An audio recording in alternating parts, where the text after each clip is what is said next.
Yet another reason for increasing demand or increasing uptake of sustainable palm oil is consumer concern. And I mentioned, touched on it in the previous slide. Once labeling makes it clear what oil is involved, and there is currently a lot of consumer concern around the origins of palm oil. And this has been reflected in activity by a range of NGOs, and exposing or discussing and they're just essentially discussing the public concerns around palm oil.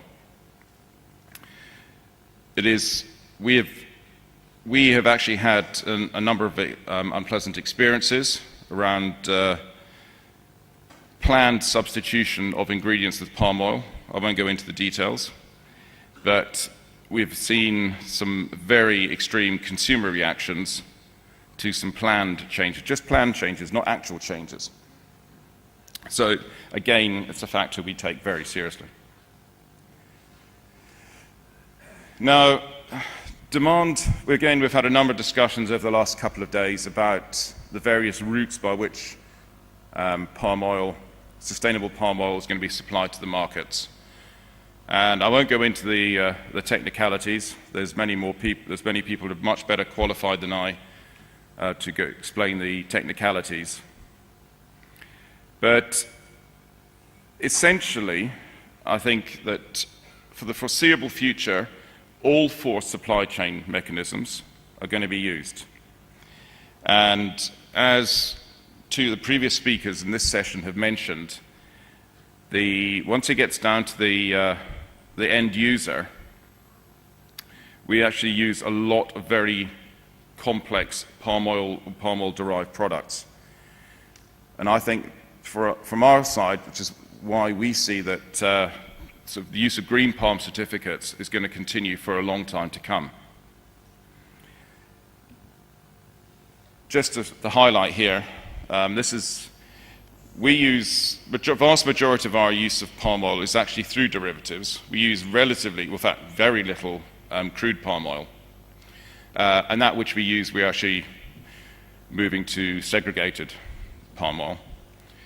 But as you can see here, for the derivatives, it's a very long, complex supply chain with numerous steps along the way, including at least 1 or 2 steps in Europe once the oil has arrived. And the other point I'd like to make is we ourselves actually use literally hundreds of different specifications for palm oil derivatives, often very specialized and in relatively small quantities. So, establishing a sort of segregated supply chain for those, quite frankly, at this stage is not possible, and I can see that situation remaining for a long time to come. However, we are very confident, we have made commitments around use of green palm certificates, and we continue to buy those in ever-increasing quantities. And the target is by 2015, all our palm oil use will be covered by green palm if it's not segregated crude palm oil. Right, future uptake of segregated palm oil. At the moment, the current demand for CSPO is concentrated in Europe and the States, which, as I mentioned earlier, is actually a relatively small part of the market, palm oil market.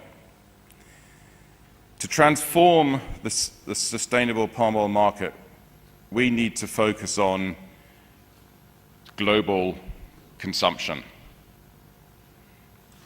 Particularly, the major consuming countries, palm oil consuming countries, India, China, and Indonesia. That's where we're going to transform the market. Interesting point is that currently at the moment, there's about 5 million tons of CSPO available, of which about 2.5 million tons are actually bought. Now this is actually, while it sounds disappointing, it's actually comparable to the uptake of other certified commodities. I think you'll find in commodities like cocoa, probably about 50%, only about 50% of the commodities which are available as certified are actually sold as certified. And this is very much the case also in coffee. Now, there's a whole host of reasons for that, but I think it's important to put a bit of context around that, a bit of perspective.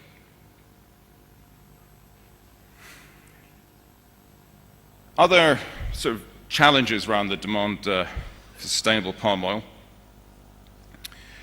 I think the industry needs to be much more positive, much more proactive about sustainable palm oil. And this is going to become particularly relevant in the EU in 2014 as labeling changes. At the moment, the palm oil industry has the position is more a defensive position.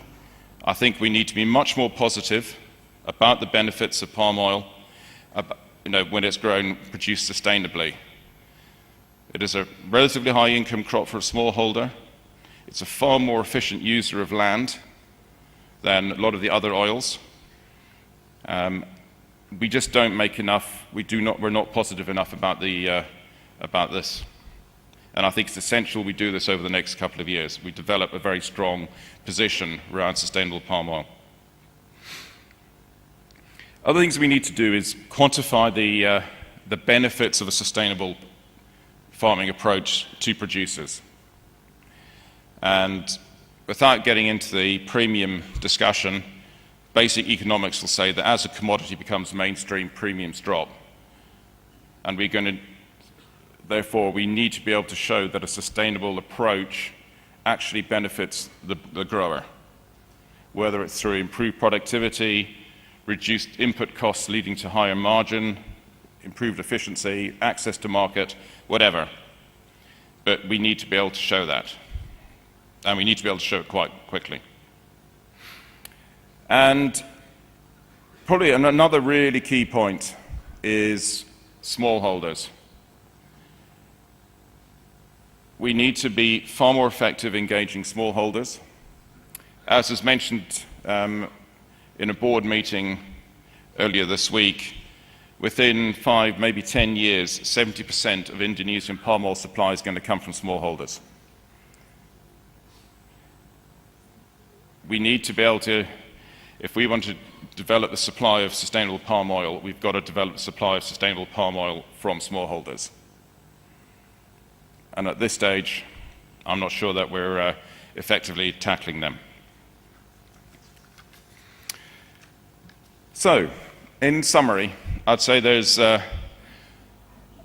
many reasons for demand for sustainable palm oil to increase. To transform the market, we need to focus on global consumption of sustainable palm oil.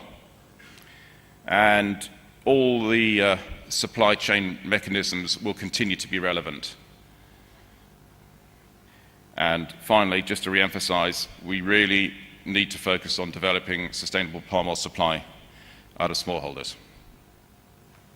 Thank you.